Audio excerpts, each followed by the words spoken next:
coming this way, right? Because if they're coming this way, I don't need to wait. Yeah, I believe they are. They're still scheduled, so I believe they are. So I can put the microphones in. Hmm? Because the reason we didn't put the microphones in is because we thought we were coming this way. Yeah, I still believe But they they're coming this way now. I believe they are. Then Make they're sure coming, they change. I should be able to put in microphones. I shouldn't have to put it in after them then. I also don't. Let me see if we can find Alex Field. Ask Alex. Alex.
Prime Minister of Barbados, the Honourable Mayor Amor Mortley, President of the European Commission, Ms. Ursula von der Leyen, Honourable Ministers of Cabinet of the Government of Barbados and other government officials, members of President von der Leyen's delegation and cabinet, ambassadors of member states of the European Union, captains of industry of the Barbadian and European private sectors, respectively, members of the press, ladies and gentlemen, good morning to all of you.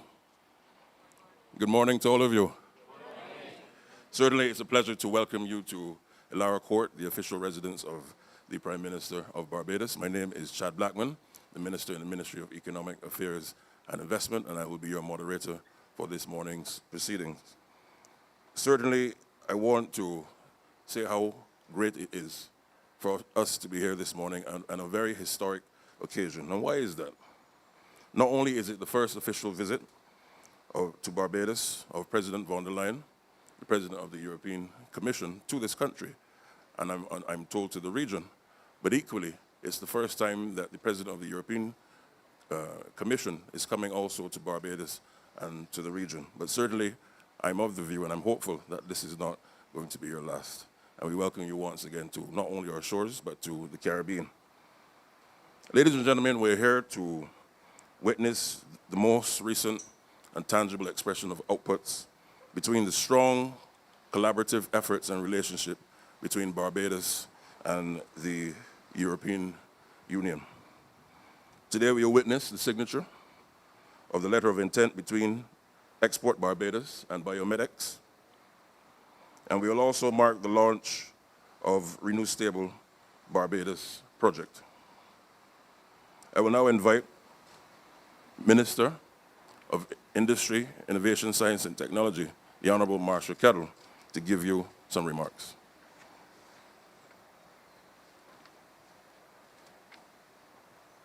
I'm going to have to adjust it for you. I know you got me covered.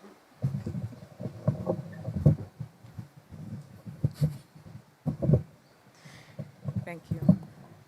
Thank you. Good morning, Prime Minister, Your Excellency, distinguished friends and colleagues all. Good morning.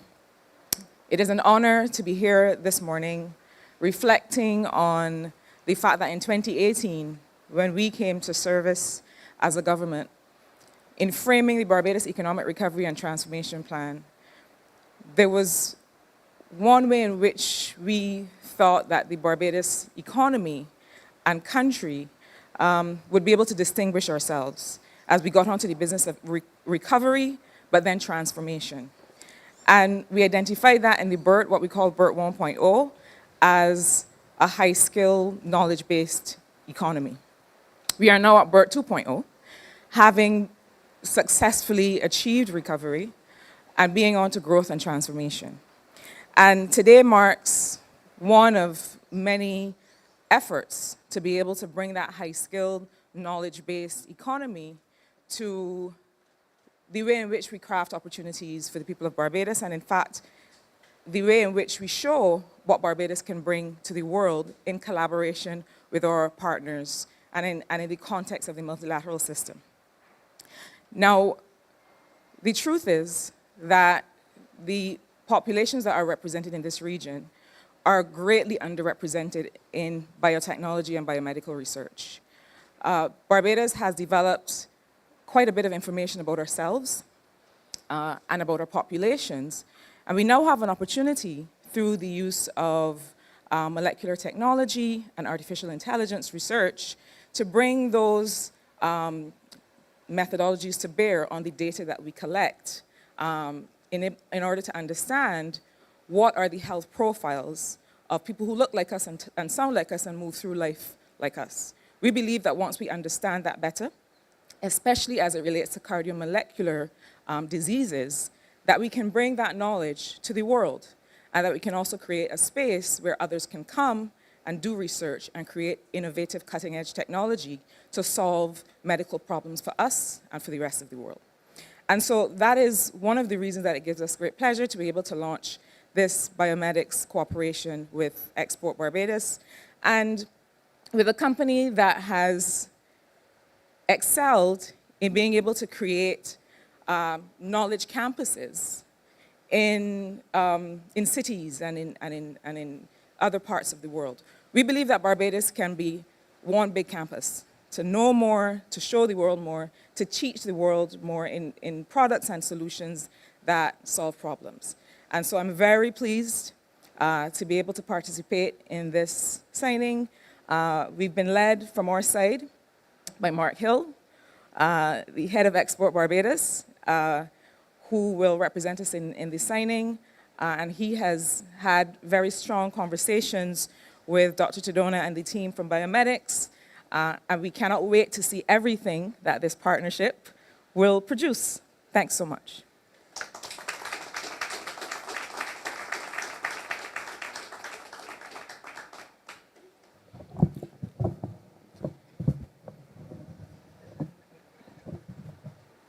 Thank you very much, Minister, for those remarks and also the scene setting. And therefore, it gives me great pleasure at this time, ladies and gentlemen, to invite the signatories of the letter of intent to take their place where they're already seated. And I'd also like to invite both Prime Minister Motley and President von der Leyen to witness, and they'll be escorted to the signing.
You might have to sit.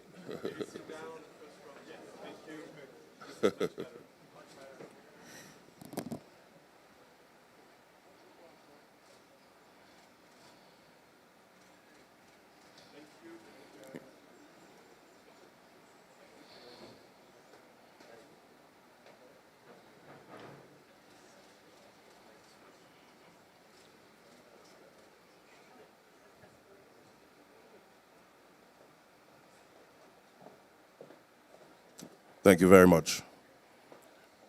May I now invite Senator the Honorable Lisa Cummins, Minister of Energy and Business Development, to provide for us an overview of the Renew Stable Barbados project. Minister.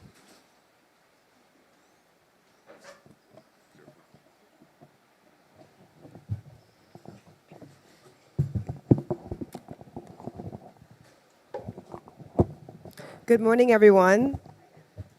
Prime Minister, Madam, okay, I think I'm getting it right here.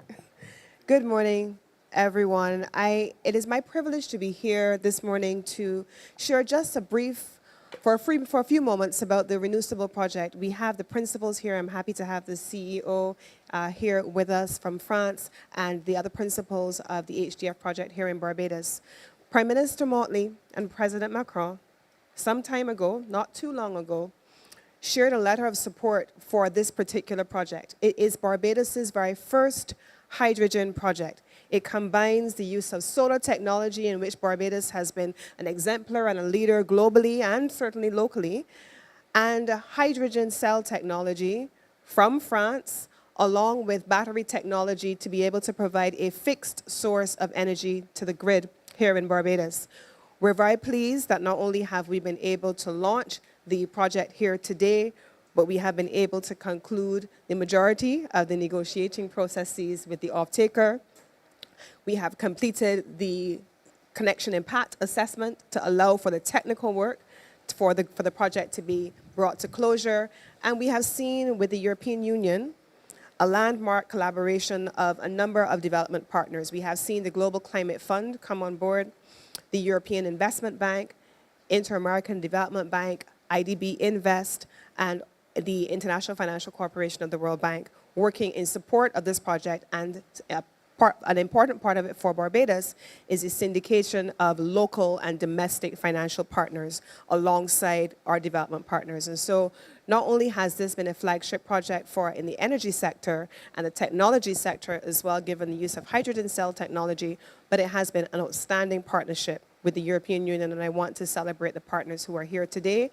And we now have an office which we opened a few months ago here in Barbados, and we are looking forward to turning ground and getting this project up off the ground as a demonstration of our collaboration and our partnership with the European community, with the development partners, and of course, Barbados being that leader in the renewable energy space. And I want to thank Prime Minister and President Macron for coming in very early and giving support and leadership to this project. Thank you very much, and we're looking forward to working with you.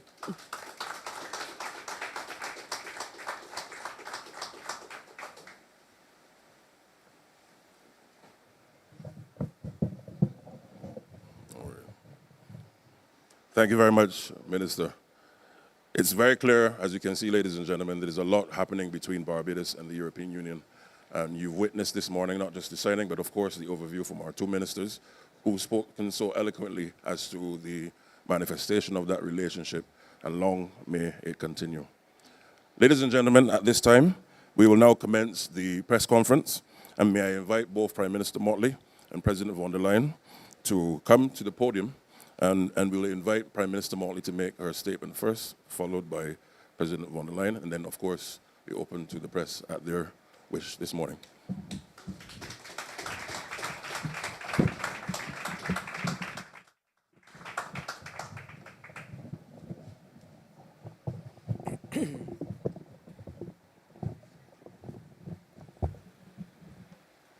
Thank you very much, Minister Blackman, President von der Leyen, distinguished guests all, members of the media. This is a special day for our country and represents another step in the mature relationship between Barbados and the European Union. 49 years ago, I dare say I was merely 10 years old when the relationship started. And over the course of the last 49 years, there have been tangible expressions of that cooperation between our two entities. European Union, representing a number of countries, 27 countries I believe now, and Barbados seeking to ensure that both individually and as a member initially of the ACP and now as the OACP, and I believe that we actually are chairing the OACP as we speak now, that we are in a position to move from strength to strength. The world is facing very difficult challenges, as we are all aware. The climate is affecting all of us, even though we were the initial canaries in the mine, and we welcome the support and cooperation of the European Union in particular as we confront this existential crisis and seek to build greater resilience for our people as we go forward. The area of renewable energy is clearly one of the major offshoots of that response to the climate crisis, and therefore this morning the update that we received with respect to the issue of the investment in the production of hydrogen is an important one for our country. It also allows for a stability in the supply of power to the grid in a way that solar doesn't, and therefore the combination of the two becomes even more important to us. I think that we recognize that our conversations on renewable energy should not be limited to Barbados, and I hope in the course of the next 2 days, when you will have the opportunity not just to meet with myself, but to meet with all of the other heads of state and heads of government who are here for the CARICOM meeting, that we will be able to explore opportunities for even deeper and wider cooperation on the matter of renewable energy. As it relates to the medical and biomedical area and pharmaceuticals, this relationship did not just start.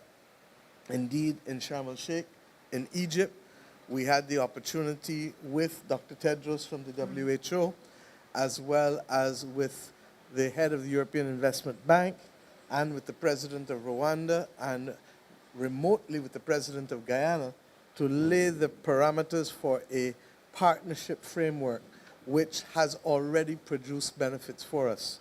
It is due to the cooperation of the European Union that Barbados was able to launch its white book with respect to the regulatory framework for the pharmaceutical industry, and we thank you publicly for that.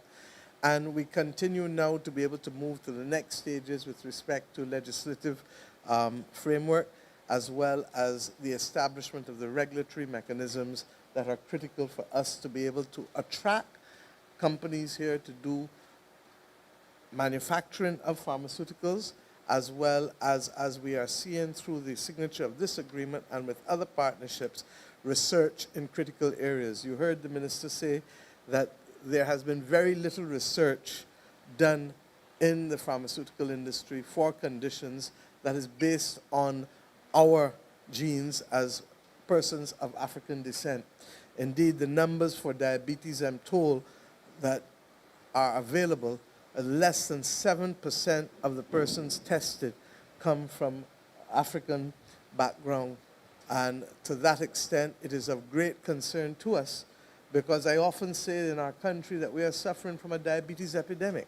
And therefore, the pharmacological efficacy of the pharmaceuticals really does matter to us, because this is where the rubber hits the ground, not just for us who are in press conferences, but for that woman in St. Lucie or that man somewhere in St. Philip who themselves are not being able to benefit and who have become a victim either of an amputation because of uncontrolled diabetes, or who have themselves now suffering from kidney problems or indeed blindness, some of the other consequences of the diabetic condition.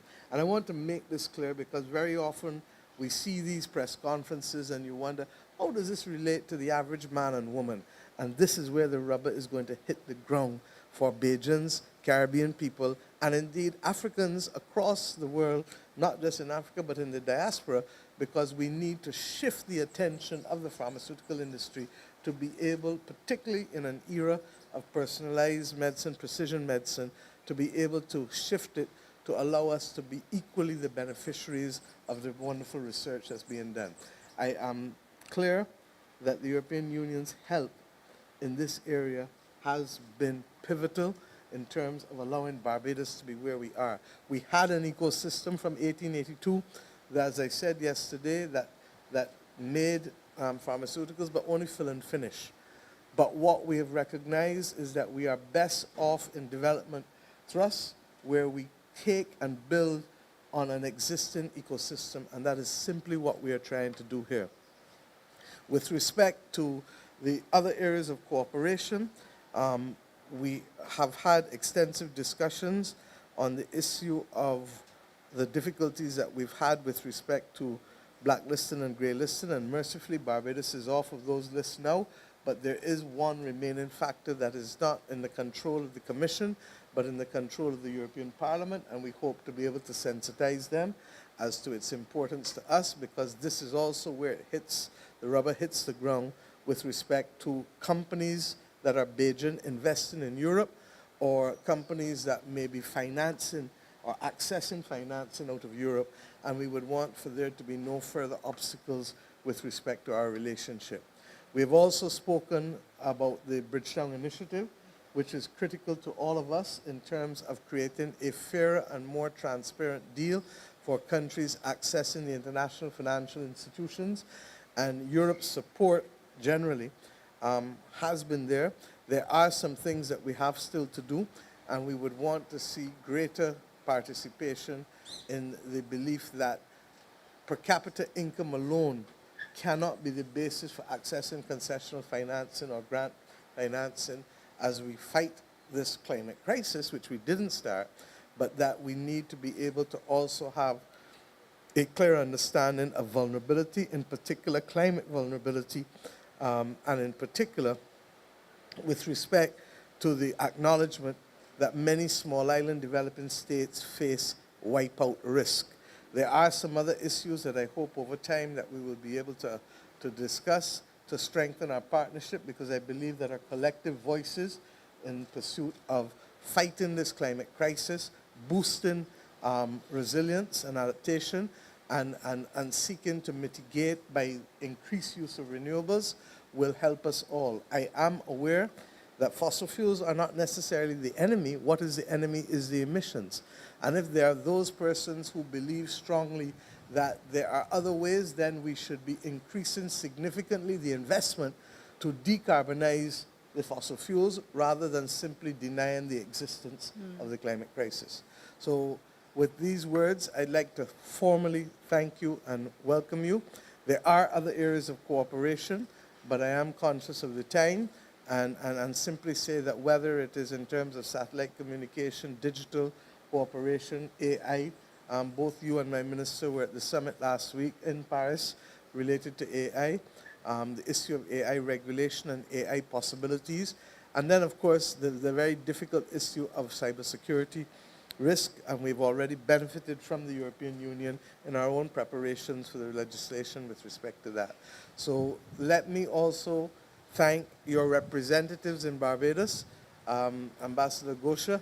Everybody knows Gosha.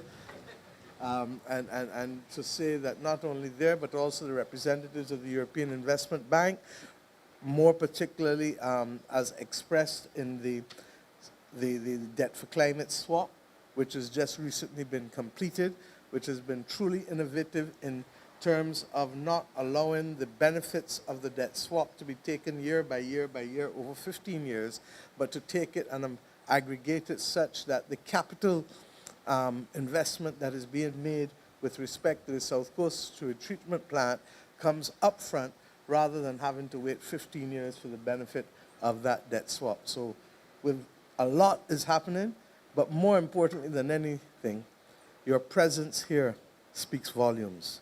You are the first woman to head the European Commission, and that in and of itself, I know is a matter of immense pride for us. And like me, I know that you have come not to be the first, not to be the last, but to ensure that others can come after you. Secondly, you are the first president to visit Barbados and the Caribbean, and to that extent also, at this point in time when Europe is facing its own challenges, and when Europe, as recent as the beginning of this week, had a summit to be able to determine how best it is going to address the challenges that go fundamentally to the heart of Europe's stability, that you are still here speaks volumes to us and about the importance of this partnership, not just with my own country, Barbados, but with the Caribbean community. And I look forward to being able, therefore, to work with you in a mature way that will bring value to our countries and to our people. Thank you very much.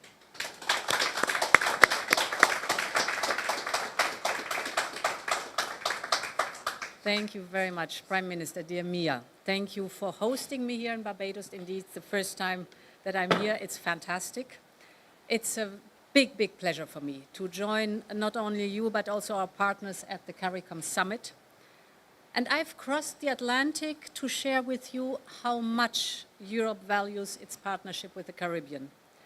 We live indeed in an unpredictable world. In these times, it's more important than ever to stick together, to stand up for our values, and to deepen ties with friends. And despite being, let's say, an ocean apart, Europe and the Caribbean are very close at heart. We are strong and vibrant democracies. We are convinced that it is of big importance to defend the multilateralism and the rule of law. We believe in freedom and in the right of people to choose their own future. And this is why you have been standing with Ukraine since the very beginning of the war. Ukraine is a future member of the European family, so supporting them means also supporting us. And it is important to call also what you've always done for just peace, not only in Ukraine, but also in the Middle East, in Sudan and Haiti. While sharing our values, we also face some of the same challenges. When devastating hurricanes sweep through your islands, the Hurricane Beryl last July was mentioned several times, Europe wants to be by your side. We provide emergency support to those who've lost everything. We're rebuilding together. Actually, we're currently supporting Grenada to rebuild Carriacou and Petite Martinique with the goal of making the islands 100% powered by renewable energy. And we've just discussed how to strengthen our cooperation in resilience and preparedness. So to work closer together, to have a foresight when these natural disasters, often related to climate change, the extreme weather events hit. We know that the fight against climate change is truly existential. And in the face of hardship, the Caribbean are showing incredible leadership, especially you, my dear Mia. You've amplified the voice of small island nations on the global stage to the benefit of all humanity. This was key, for example, to launch the Loss and Damage Fund together at COP29. It amounts to almost 750 million in pledge, half of it covered by Europe and its member states, because climate finance is another very important challenge. Europe wants to be the leading provider. We contribute well beyond our fair share of the 100 billion annual target, but we know that given the scale of the transition and given the urgency, we need new and innovative financing tools in addition, like green bonds and carbon and nature credits, for example, what we're working on. And we need to bring the private sector fully on board with a smarter use of private and public funds. With your Bridgetown initiative, dear Mia, you are leading the way to making green and development financing fairer, more accessible, more affordable, so that the climate targets can be met. Another initiative you mentioned, it is renewable energy. At COP28, we agreed on global targets for renewable and energy efficiency. We want to triple renewable energy and double energy efficiency by 2030. And to implement these goals, we created the Global Energy Transition Forum, because only what gets measured get done, and we need really that the goals on paper are done on the ground and are materializing there and implemented. And this year, Barbados joined the Global Energy Transition Forum. I'm very, very glad about that. That's great. It will allow us to deliver concrete projects on the ground and unlock more investment for the transition, and I hope that many Caribbean nations will follow your example. This brings me to our bilateral work. The starting point for us is our investment program, Global Gateway. That's the investment program abroad for partners. It is already at work here in Barbados and across the Caribbean. And together with Hydrogène de France, we've just signed the first green hydrogen storage project in Barbados. For us, it's important that renewable energy is homegrown, and therefore it's cheaper. It gives you energy independence, and it gives you energy security, and it is the energy of the future because it's clean energy. We are, as you said, also working on the health sector. I think both of us have learned our bitter lessons in COVID and how vulnerable we are. And therefore, we support your pharmaceutical sovereignty. That means vaccines and medication produced in the Caribbean, for the Caribbean, but also to be a hub for the rest of the world. And we've just signed the biomedical partnership between BioMedX, a European biotech company, and Barbados. And tomorrow we'll launch PharmaNext, a project that really boosts innovation and investments across the Atlantic, because it also aligns the regulatory environment that is so important to move forward. We have other great projects in the Caribbean, and one has really caught my attention, and dear Mia, we didn't talk about it, but it needs to be mentioned here. And that's in Barbados and Grenada, we're turning the sargassum threat into an opportunity. And I think this is really smart. We are working to transform this harmful algae into fertilizer, biomass, and even cosmetics. You might want to think about it. This project has, and this is phenomenal, the potential to leverage almost $400 million in investment. And actually, we're bringing thus a harmful algae. We're fighting against the harmful algae, but turning it into an opportunity that brings revenues. So it couldn't be better. Finally, we're bringing the Caribbean closer together and closer to us with digital connectivity. Tomorrow we'll commit with Spain to deliver high-speed and internet via satellite to even the most remote communities here. So the last kilometer, that is always so difficult, we're going to manage that now via satellite. To me, the spirit of Global Gateway is needed more than ever. We're investing in value chains, we're investing in skills, we're investing in jobs. We are sharing knowledge and technologies for the benefit of both sides. We're looking into a long-term and trusted partnership. And we are convinced that a win-win situation is the most beneficial for our people and our economy. So thank you very much again for having me here. Thanks a lot. Thank you.